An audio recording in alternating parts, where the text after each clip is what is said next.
menjelaskan struktur kulit. Yang pertama itu ada epidermis, kemudian dermis, terus hipodermis.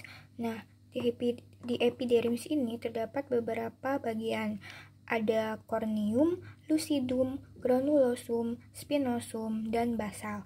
Nah, kemudian di dermis itu terdapat papiler dan retikuler.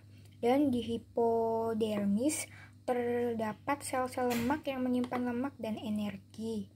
Kemudian ada kelenjar minyak, pori-pori, kelenjar keringat, kemudian jaringan lemak, terus folikel rambut. Bagian dari epidermis yang pertama ada corneum. Corneum merupakan lapisan terluar berisi sel keratinosit keras yang sudah mati dan sedikit lemak. Lapisan ini relatif kedap air dan mencegah sebagian besar bakteri, virus, dan zat asing lainnya memasuki tubuh. Yang kedua ada lucidum, lapisan yang tipis dan transparan berisi sel keratinosit berbentuk datar. Yang ketiga ada granulosum, lapisan yang berisi sel keratinosit yang mengandung granul. Yang keempat ada spinosum, lapisan yang berisi sel Langerhans, protein pengikat, dan sel keratinosit. Sel keratinosit menghasilkan keratin, serat protein yang membuat kulit lebih kuat dan elastis. Dan yang terakhir ada basal. Lapisan paling dalam tempat produksi sel keratinosit. Di lapisan ini juga terdapat sel melanosit yang menghasilkan melanin, pigmen yang memberikan warna pada kulit. Kemudian ada dermis. Di dermis terdapat dua bagian. Yang pertama ada papilar, yaitu lapisan atas yang tipis. Yang kedua ada retikuler, yaitu lapisan bawah yang tebal.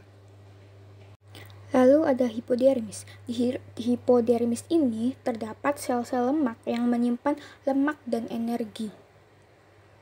Kemudian juga terdapat ada kelenjar ekrin, yaitu kelenjar yang terdapat di seluruh kulit, mulai dari telapak tangan dan telapak kaki sampai ke kulit kepala, mensekresi cairan jernih, yaitu keringat yang mengandung 95-97% air dan mengandung beberapa mineral seperti garam dan sodium klorida.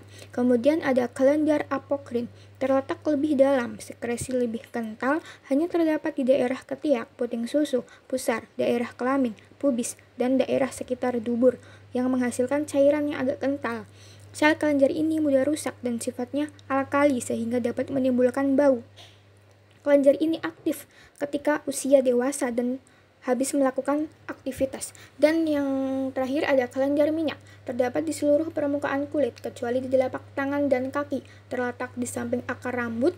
Kelenjar minyak berfungsi menghasilkan minyak yang berfungsi meminyaki rambut agar tidak kering. Pada masa remaja, kelenjar ini lebih produktif.